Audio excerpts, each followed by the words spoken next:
뉴스의 진수를 보여주는 인터뷰. 뉴 진수. 소비자들이 기업에 제공했던 개인정보가 유출되는 사태가 반복되고 있습니다. 최근엔 쿠팡에서 사상 최대 규모 3,370만 명 개인정보가 유출됐습니다. 개인정보는 이제 공공재다라는 자조 섞인 한탄이 나오는 이유입니다. 과연 무엇이 문제인지, 제도 전반에 문제는 없는지 면밀히 짚어보겠습니다. 민주사회를 위한 변호사 모임의 디지털정보위원회에서 활동하고 있는 최호웅 변호사 전화 연결돼 있습니다. 최호웅 변호사님, 안녕하세요. 네, 안녕하십니까. 네, 귀한 시간 내주셔서 감사드립니다. 네. 자, 국내 최대 이커머스 업체 쿠팡, 지난해 매출액 40조를 넘긴 잘 나가는 대기업입니다. 근데 퇴직 직원이 회원 개인정보를 빼낼 만큼 그렇게 보안이 허술했었나 하는 건 선뜻 잘 이해 안 가는 분 많을 테고요. 자, 최홍 변호사님이 이번 사태 되짚어 볼 때 쿠팡이 이 개인정보의 중요성에 대해서 어느 정도의 인식을 갖고 있었다고 이렇게 밖에서 보니까 평가하십니까? 예. 저 데이터는 돈이다. 이 방송을 들으시는 여러분들, 네. 이 말에 대해서 어떻게 생각하고 계신가요? 네. 우선 네. 개인정보가 갖는 의미부터 말씀드리고 싶은데요. 네네. 개인정보란 주민등록번호와 같이 단지 자신을 타인과 식별하기 위한 정보일 뿐만 아니라 개개인의 일상을 비롯한 자신과 관련된 모든 정보를 의미합니다. 네. 비록 헌법에서 명시되어 있지 않으나 개개인이 자신과 관련된 정보를 스스로 통제하고 네. 보호받을 수 있는 권리를 개인정보 자기결정권이라고 해서 네. 헌법상 기본권으로 인정하고 있죠. 네. 쿠팡과 같은 플랫폼 기업은 기본적으로 이용자의 데이터가 있어야 수익을 얻을 수 있는 회사입니다. 네네. 이번 사태로 쿠팡이 개인정보를 얼마나 허술하게 관리하였는지가 드러나고 있는데요. 네. 쿠팡은 이용자의 데이터, 즉 개인정보를 단지 매출의 수단으로만 바라보고 있었다고 말씀드릴 수밖에 없네요. 매출의 수단으로서만 바라보고 있었다고 이제 딱 평가를 하셨고요.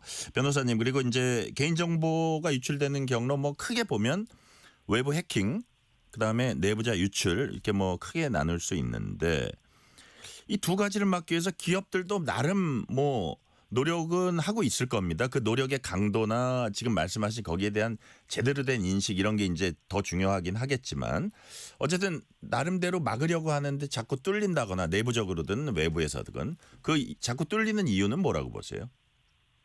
예, 그 말씀하신 바와 같이 둘 다 심각한 개인정보 처리자의 의무 위반에 해당이 되고요. 네. 그런데 쿠팡의 경우에는 그 외부 해킹에 의해서 그 유출된 SKT 때보다 네. 그 유출 사고를 더 쉽게 막을 수 있었다는 점을 좀 지적하고 싶어요. 해당 그 인증 개발 직원이 퇴사하였을 때 그 네. 직원의 접근 권한을 해소하고 인증을 위한 서명키 등을 변경하는 등 법에서 규정하고 있는 접근 통제 의무만 준수했다면 네. 33,070만 명의 국민 대다수 개인정보가 유출되는 것을 막을 수 있었다는 점입니다. 더더욱 어이가 없는 일이다, 이거는 그런 말씀이시네요. 예, 외부 해킹에 대비한 기술적 조치를 잘 이행하지 못한 SKT와 비교해 보아도 네. 쿠팡은 쉽게 처리할 수 있는 내부적 관리 조치라는 안전조치 의무를 이행하지 않은 것이거든요. 네. 예, 따라서 쿠팡에게 더 중대한 과실이 있었다고 보여집니다. 그래요. 내부적으로 쉽게 관리할 수 있는 그 ABC조차 지키지 않아서 이런 엄청난 사태가 나온 것은 어떻게 보면 관리 책임에서는 더 무겁게 봐야 된다, 이런 취지로 이제 말씀해 주셨고요.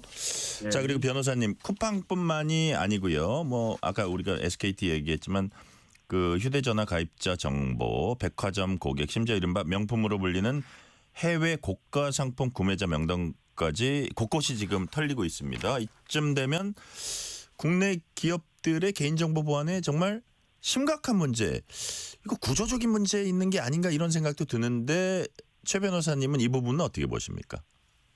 일단은 법제도 이전에 고객의 개인정보를 네. 수익의 도구로만 여기는 기업들의 인식이 그 인식에 이제 그 원인이 있다고 생각을 하고요. 네.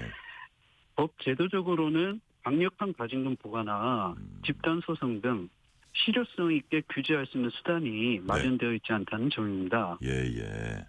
기업이 개인정보보호법상 규정된 의무를 위반을 한 경우에 네. 이에 상응하는 책임을 져야만 개인정보를 단지 수익의 도구로 보지 않고 개인정보 보호를 위한 기술적, 관리적, 물리적 조치를 위한 비용을 충분하게 투자할 것입니다. 그래요.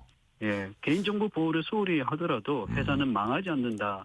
이런 생각을 유지시켜주고 있는 현행 법 제도 때문인 것 같습니다. 그렇군요.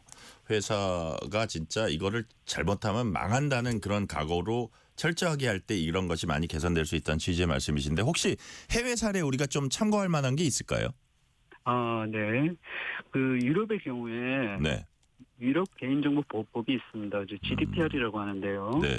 네. 여기에서는 그 위반자에 대해서 최대 전 세계 연간 매출액의 4%까지 가징금을 부과할 수 있도록 이제 규정을 하고 있는데요. 네. 예, 징벌적 성격이 강하다고 보여지죠. 그리고 이제 실제 이제 페이스북을 운영하고 있는 메타는 네. 2023년 5월경에 유럽 사용자의 데이터를 미국으로 불법 전송했다는 이유로 12억 유로, 약 1조 7천억 원 가량의 가징금을 부과받았습니다. 그래요. 예, 미국의 경우에도 또 메타 얘기인데요. 메타는 2019년경 연방거래위원회 FTC로부터 데이터를 공유할 때 사용자들에게 명확하게 알리도록 한 계약 조건을 위반했다는 이유로 50억 달러, 약 7조 3천억 원의 가징금을 내야 하는 합의를 해야만 했습니다. 그래요. 이게 우리 같은 경우에 과징금 강화를 하려면 이게 어떤 법적인 개정이 필요한 겁니까? 뭐 어떻게 행정적인 겁니까? 이거는? 네, 그거는 개인정보보호법의 개인정보보호 위반 시에 가징금 부과 규정이 있고요. 그래요. 네, 강화된 가징금을 부과하기 위해서는 입법 개정이 필요한 사항이고요. 지금 그렇군요. 그 부분 때문에 아마 법안들이 발의되고 있는 것으로 알고 있습니다. 그래요. 자, 해외 정보 그다음에 특히 이제 과징금을 아주 엄청나게 무겁게 때리는 해외 사례 같은 것 좀 설명을 해줬고요. 자, 근데 이 불공정한 약관이 문제라는 지적도 나와요. 근데 제가 이게 진짜 그럴까 싶기도 한데 심지어 개인 쿠팡 같은 경우에 개인정보 해킹이나 유출이 있어도 기업은 책임 없다는 조항이 정말 있습니까? 예, 쿠팡이 2024년 11월경에 이용약관을 이제 변경을 하면서요. 네. 제3자의 불법적인 접속 또는 서버의 불법적인 이용으로부터 발생하는 손해 등에 관해 책임을 지지 않는다는 면책 조항을 이제 새로 규정을 했습니다. 스스로 예. 자, 그렇다면 저 변호사님 이게 이제 사실 우리가 약관 같은 거 쿠팡 이런 데 가입하면서 약관 그거 그렇게 처음부터 끝까지 다 읽어보는 분이 과연 몇 분이나 될까 생각이 되는데 개인정보 해킹 유출이 있어도 기업 책임 없다 이런 조항 상식에 좀 어긋나지 않나 싶은 생각도 들어요. 이런 게 공정위 같은 데서 좀 걸러져야 될 부분입니까? 어떤 겁니까? 예, 그렇습니다. 그 해당 약관 규정을 보게 되면 지금 이 사안의 경우에 그 직원이었던 제3자의 불법적인 접속 등으로 유출이 이제 발생했다고 지금 알려지고 있지 않습니까? 네네. 그러면 그 해당 약관에 의해서 쿠팡은 책임을 지지 않는다라고 해석이 될 수 있어요. 네네. 예, 이건 명백하게 공정성을 잃은 약관 조항이라고 할 것이고요. 네네. 그리고 약관의 규제에 관한 법률이 있는데 이용약관에 관한 규제와 적용을 하는 그 법률에 따르면 고의 또는 중대한 과실로 인한 법률상 책임을 배제하는 약관 조항은 무효라고 규정을 하고 있습니다. 그래요. 네, 따라서 지금 그 쿠팡이 변경한 면책 약관 조항은 당연 무효라고 볼 수 있을 것 같습니다. 그래요. 그리고 이제 보니까 쿠팡도 그렇고 SK텔레콤도 그렇고 이게 대규모 개인정보 유출 사고 낸 기업들 최근에 보면 소비자 피해 구제에 위한 보험 한도 10억 원 한도로 가입해 온 게 또 뒤늦게 확인이 됐더라고요. 이런 부분은 그렇죠. 어떻게 보십니까? 네, 변호사님. 그 부분에 대해서 일단 최저치에 관한 한도만 가입을 한 것이라고 보여지는데요. 그래요. 예, 이건 전반적으로 개인정보에 관한 부분, 침해에 대해나 보호에 관한 부분에 인식을 드러내는 것이라고 저는 생각을 합니다. 그러니까요. 어떻게 보면 쿠팡, SK텔레콤 국민 상당수가 대다수라는 표현까지 쓰는데 이용하는 이런 국민 기업에 가까운 기업들이 정작 고객은 안중에도 없었나 뭐 이런 얘기까지 나올 수 있는 그런 대목이라고 볼리는데요. 자, 약관 네. 얘기 나왔으니까 이 부분 뭐 아주 뭐 가장 핵심적인 부분은 아니지만 이것도 이게 저 사실 가입자들 입장에선 되게 저 짜증나는 부분인데 탈퇴 문제예요. 왜 이렇게 예. 탈퇴를 어렵게 돼 있는지 이런 사고가 났는데도 탈퇴 어렵게 하고 자 이런 부분은 역시 개선해야 될 부분이라고 보세요. 예, 뭐 언론 보도에 따르면 뭐 6단계 이상의 탈퇴 절차를 거쳐야 한다거나, 그렇죠. 예, 뭐 PC를 이용해야지만 최종적으로 탈퇴가 이제 가능하다거나, 네. 네, 심지어는 그 쿠팡이 유료 멤버 그 서비스가 있습니다. 와우라고. 네네. 예, 이 회원인 경우에는 해당 서비스 해지를 해야지만 탈퇴가 가능하다. 네. 뭐 이렇게 연계해가지고 탈퇴를 어렵고 복잡하게 지금 하고 있는 것 같은데요. 네. 예, 전자상거래 등에 관한 소비자의 보호에 관한 법률이 있어요. 네. 그 법률에서는 청약 철회 또는 계약 해지를 방해하는 행위를 금지하고 있습니다. 이와 같은 이제 쿠팡의 탈퇴 처리를 이렇게 복잡하고 어렵게 하는 것은 그 탈퇴를 방해하고 있다고 볼 수 있어서 네. 그것도 위법한 그 처리라고 저는 보고 있습니다. 그래요. 자, 관련해서 이제 탈퇴 회원 정보 얼마나 빠르게 이게 폐기되는지 이것도 뭐 꽤 중요한 문제 같아요. 이런 부분이 최홍 변호사님 보시기에는 지금 뭐 쿠팡을 비롯해서 주요 기업들이 속도감 있게 이렇게 저 빠르게 이루어지고 있는지 아니면 여기에도 미흡한 부분이 있는지 이와 관련해서는 좀 파악된 게 있으십니까? 예, 지금 뭐 2년 전 쿠팡을 탈퇴한 사람에게도 이번 유출 통지가 오고, 아, 그래요. 예, 탈퇴를 했음에도 그 이전에 신청했던 제품 입고 관련 안내 메일이 오는 등 탈퇴 회원에 대한 정보가 폐기되지 않고 남아있는 정황이 지금 확인되고 있는 것 같습니다. 그래요. 그럼 그 부분도 예. 상당히 좀 미흡한 여지가 있어 보이네요. 예, 개인정보보호법에서는 네. 개인정보 처리자는 그 개인정보가 불필요하게 되었을 때 지체 없이 그 개인정보를 파기하도록 규정하고 있거든요. 여기서 이제 불필요하게 되었다는 것은 대표적으로 그 회원가입을 탈퇴하는 경우가 될 수 있겠죠. 네. 네, 그리고 개인정보보호위원회 고시인 표준개인정보보호지침에서는 그 네. 지체 없이란 말을 5일 이내에 그 파기하도록 이렇게 규정을 하고 있습니다. 네. 예, 이 사안에서 탈퇴원임에도 개인정보가 유출되었다는 사실은 참 시사하는 바가 크다고 생각하는데요. 그래요. 예, 탈퇴원의 개인정보를 법에 따라 지체 없이 파기하거나 그리고 법에 따라서 이제 보존해야 하는 경우도 있는데 이 경우에는 분리해서 재정 관리하도록 규정하고 있거든요. 네네. 이런 규정을 쿠팡이 위반한 것 아닌지 이거는 반드시 이제 조사되어야 한다라고 보여집니다. 그러니까요. 이게 뭐 개인정보 유출 그 자체도 엄청 큰 일이지만 그 이후에 드러나는 이런 여러 가지 문제 정말 난맥상이다 이런 생각이 드는데 자 쿠팡 사태 관련해서 소비자들이 시민단체 주도로 해가지고 집단 분쟁 조정 절차에 들어갔습니다. 자, 최 변호사님 일단 그 집단 분쟁 조정 절차라는 게 무엇인지 일반 소송하고는 어떻게 다릅니까? 예, 그 집단 분쟁 조정 절차는 네. 조정 절차에서도 그 정보 주체의 피해 또는 권리 침해가 이제 다수인 경우에요. 개인정보보호위원회 분쟁조정위원회가 네. 그 정보 주체 개개인에 대한 조정이 아니고 일괄적으로 분쟁 조정을 하는 것을 의미합니다. 분쟁 조정 절차는 소송과 달리 신청자가 별도의 비용을 부담하지 않아도 되고요. 네. 절차가 개시되면 분쟁조정위원회가 사실관계를 확인하기 위해서 직접 조사까지도 할 수가 있습니다. 그래요? 따라서 소송에서는 그 잘못이나 이런 부분에 대해서 그 청구를 하는 당사자가 입증을 해야 되는 문제가 있는데 이런 네. 것이 많이 완화될 수 있는 이점이 있죠. 더군다나 이제 조정이 확정이 되면 그 소송에서 판결을 받는 것과 동일한 효력까지 있는 것이고요. 아, 그래요.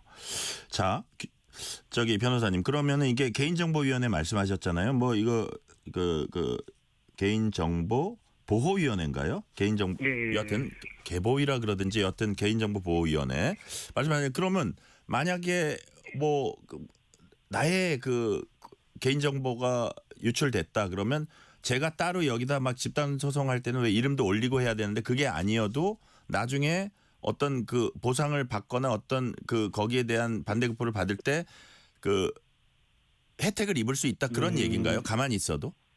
그렇지는 않고요. 그건 아니에요. 분쟁 조정 절차도 신청인으로 들어가야만 하는 것은 맞습니다. 신청인으로 들어가야만 네. 그것도 또 뭐 혜택이랄까 그런 거를 얻을 수 그렇습니다. 있다는 말씀. 예, 예. 그것도 아주 중요한 정보네요. 그리고 예. 자, 근데 최홍 변호사님께서 최근에 이런 말씀을 하셨다고 제가 들었습니다. 집단 분쟁 조정 절차 한계를 체감했다. 최근에 이제 SK텔레콤 개인정보 유출 사태건 이렇게 직접 맡아서 이렇게 일하시면서 하신 말씀이라고 하던데 어떤 일이 있었습니까? 예, 제가 좀 대리를 해서 네. 분쟁 조정을 진행을 했었는데요. 네. 언론에서 보도된 바와 같이 이제 분쟁조정위원회에서는 신청인들에게 위자료 30만 원을 지급하라는 조정안을 의결을 했습니다. 네. 예, 그럼에도 불구하고 이제 분쟁 조정 자체는 강제력이 없어서 원칙적으로 당사자 일방이 조정 수락을 거부하면 그냥 종료될 수밖에 없는 그런적인 한계가 있습니다. 그런 점이 있군요. 예. 그래서 SKT는 조속히 이제 피해자들에게 책임지고자 하는 네. 자세가 있었다면, 예. 그 마음이 진심이었다면 조정 수락을 했었어야만 했거든요. 네. 그게 30만 원 뭐 그게 그 얘기인가요? 조정. 예, 그렇습니다. 예. 예. 그런데 이제 SKT는 이런 조정 수락을 거부하면 네. 신청인들이 결국 이제 별도 소송을 제기할 수밖에 없는 이 조정의 제도적 한계를 알고 조정 수락을 좀 거부한 것 아닌가라는 네. 생각이 들고요. 이용자들에 대해서 자신의 잘못을 진정으로 책임지고자 하는 의지가 없었다라는 생각이 듭니다. 네. 예, 오히려 이제 개개인에게 자신 소송을 해야 하는 상황을 만들어가지고 이제 시간만 지나면 자연스럽게 이제 시민들의 피해 배상 요구가 이제 줄어들 것 아니겠습니까? 네네. 그래서 자신이 이제 책임져야 할 배상액을 최소화하려고 이 조정 수락을 거부했다. 그런 네. 계산으로 거부하지 않았나 네. 라는 생각이 들고 특히 이제 손해배상 청구권은 행사할 수 있는 그 기한이 있습니다. 시효라고 하는데요. 네. 불법 행위를 안 날로부터 3년인데 이제 최근이 되겠죠. 네. SKT는 그 3년 기간을 잘 보내면 네. 네, 우리 그때 피해자들 네 이제 대리 소송을 하지 않았던 분들은 더 이상 청구를 할 수가 없게 되거든요. 네. 책임을 면하게 되는 부분이 있습니다. 네, 그런 부분들의 한계가 많았던 것 같습니다. 네, 어쨌든 이게 책임 있는 기업의 자세인가 싶은 생각은 드는데, 자 마침 오늘 개인정보보호위원회 업무 보고가 있었습니다. 이재명 대통령이 뭐라 그랬냐면 뭐 쿠팡 사태나 뭐 이런 일단 그 개인정보 유출 사태 거론하면서 집단 소송제 도입해야 한다 이렇게 말을 했어요. 일단 네. 최홍 변호사님은 집단 소송제 도입 동의하십니까? 예, 그렇습니다. 네. 방금 말씀드렸던 뭐 조정이나 개개인이 정말 소송을 네. 제기해야만 하는 그 한계들이 있는 상황에서 집단 소송 제도의 도입에 찬성을 하는데요. 대안으로. 네네. 우선 뭐 집단 소송 제도를 좀 간단하게 설명드리면 네네네. 말씀해 주세요. 예, 같은 유형의 피해자인 경우에 소송에 참가하지 않아도 집단 소송에서 인정된 판결에 따라 배상을 받게 되는 제도라고 이해를 하시면 됩니다. 네네네. 그래서 만약에 지금 현재 우리나라에 집단 소송 제도가 있었다고 한다면 네. 쿠팡은 그 집단 소송 판결의 결과에 따라 가지고 소송에 참가하지 않은 3,370만 명에게 그 판결에 따라서 배상금을 지급해야 되는 의무가 발생을 하게 되는 거죠. 아 그래요. 예. 예. 자 그래서, 그러면 예예 말씀하세요. 예. 예. 네. 이러한 이제 그 제도적 효과 때문에 이제 기업들은 지금까지 집단 소송이 이제 입법화되는 것에 대해서 네. 계속 반대를 하고 저항을 해왔군요. 강조하면 뭐 입법 의비를 하고 뭐 이렇게 되다 보니 국회에서도 쉽게 이제 도입을 하지 못하고 있지 않았나 이런 생각은 좀 듭니다. 그러니까 이게 보니까 현재 개인정보보호법에 단체 소송 요건이 이제 손해배상이 빠져 있는데 그거를 손해배상을 넣자 네. 이게 이제 그 개정의 핵심이잖아요. 그러니까 기업의 논리는 이런 것까지 들어가면 기업의 경영에 좀 심한 부담이 된다 이런 논리인가요? 예, 뭐 그렇게 이제 얘기를 하죠. 쉽게 말해서 망한다. 네. 망한다는 얘기인데 대표적으로 아까 미국 말씀을 드렸는데 지금 말씀을 드릴 건데요. 예. 예, 미국의 집단 소송 제도가 있다고 해서 미국 네. 기업들 또는 뭐 다국적 기업들이 망하다라는 얘기는 듣지 못하셨을 겁니다. 경제가 네. 위태로워지거나. 네.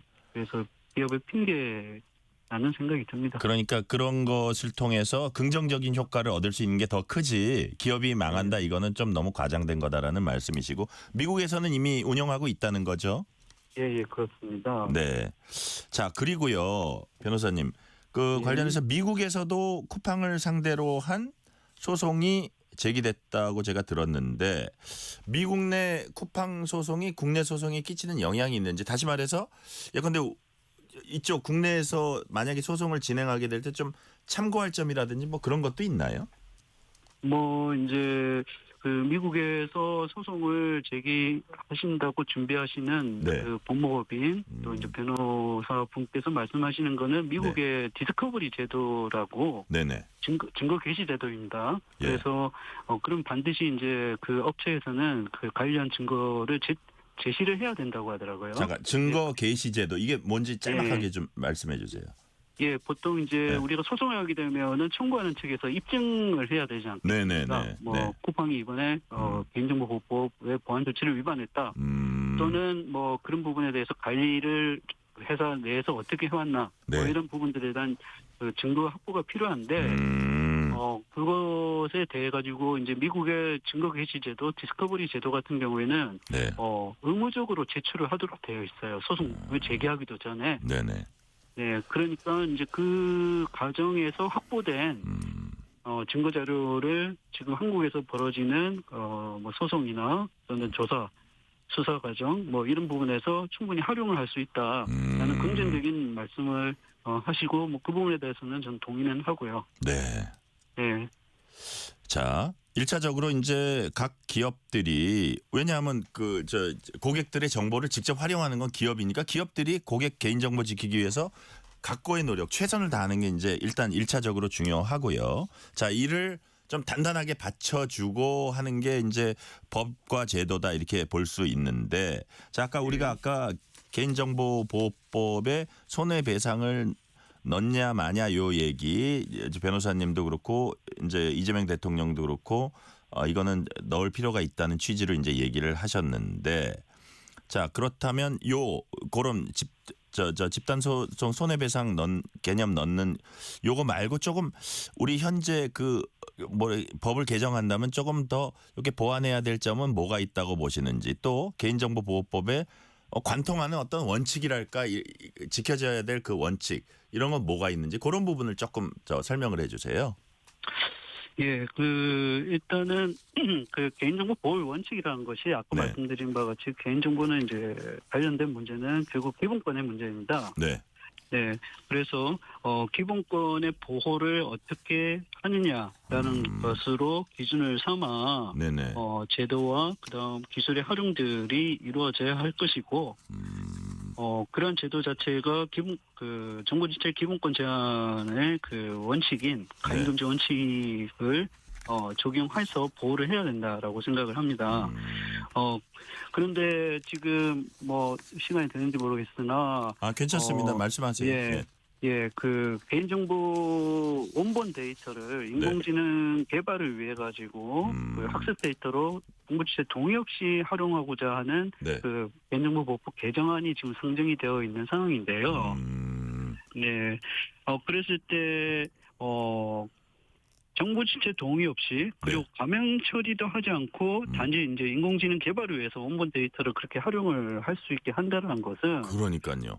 예, 지금 국가 그리고 국가기관 그리고 주요 기업들에서 그 보안의 미비함으로 인해 가지고 이런 유출 사건들이 발생을 하는데 과연 우리가 이 부분을 좀 급하게 감당해 나갈 수 있을까라는 생각이 들고 그리고 정부지체 권리의 그 보장이 오히려 그 강화시키는 것이 개인정보보호법의 제도적인 뒷받침이 돼야 된다라는 생각이 들고 의견을 드리는 것입니다. 그러니까요. 지금 정무위 계류 법안에 대한 우려점 요거까지 이제 변호사님이 말씀해 주셨고 자 일단은 유출을 막기 위해서 뭐 해킹도 그렇고 내부 유출도 그렇고 철저한 방비책을 세워야 되고 자 그리고 만약에 유출됐다면 그 이후에 이제 그 사후 대책도 세우고 대응도 해야 될 텐데 왜 정보도 유출된 정보 만약에 시중에 나들면 2차, 3차 피해 우려도 커지고 있잖아요. 이런 네. 피해를 또 최소화할 방안은 어떤 게 있을까요? 예, 일단은 지금 국가기관에서 쿠팡의 유출 사건에 대한 조사를 하고 있지 않습니까? 네네. 네. 그래서 조속히 그 유출 사건의 원인, 그다음에 유출된 그 개인정보 항목, 그다음에 유출된 개인정보가 어떻게 되었는지 밝히는 것이 중요하다고 생각합니다. 그래야만 이제 추가 피해를 대응할 수 있는 그 네. 구체적인 대책을 세울 수 있다라는 생각이 들고요. 네. 유출 현황부터 정확히 밝혀야 대책을 세우는데도 정확한 적절한 대책을 세울 수 있을 것이다. 그런 말씀이시네요. 네, 그렇습니다. 네. 자, 이제 시간이 거의 다 됐는데 마지막 질문 드릴게요. 마지막 질문은 지금까지 말씀하신 거를 좀 약간 요약해서 다시 한번 어떻게 뭐 당부하는 말씀이실 수도 있는데 자, 무엇보다 정보를 취합하고 활용하는 기업, 기관들 역할이 중요합니다. 끝으로 개인정보를 관리하는 기업의 책임 부분 이거를 좀 높이고 강화하기 위해선 어떤 게 필요하다고 보세요? 네, 앞에서 계속 강조해 드린 바와 같이 네. 개인정보는 그 시민의 기본권의 문제이고 이러한 개인정보에 대한 인식의 전환이 무엇보다도 기업에서는 필요하다라는 생각을 하고 있습니다. 네. 그리고 제도도 그러한 바탕이 돼서 이루어져야 한다라고 생각을 합니다. 뭐 마지막으로 처음 질문 드렸던 건데요. 네. 데이터는 돈이 아닙니다. 데이터는 나의 존재 그 자체입니다. 네. 데이터는 돈이 아니다. 데이터는 인간, 나의 존재 그 자체다라는 말씀까지 오늘은 듣겠습니다. 민변 디지털정보위원회에서 부위원장으로 활동 중인 최호웅 변호사였습니다. 오늘 말씀 감사합니다. 네, 감사합니다.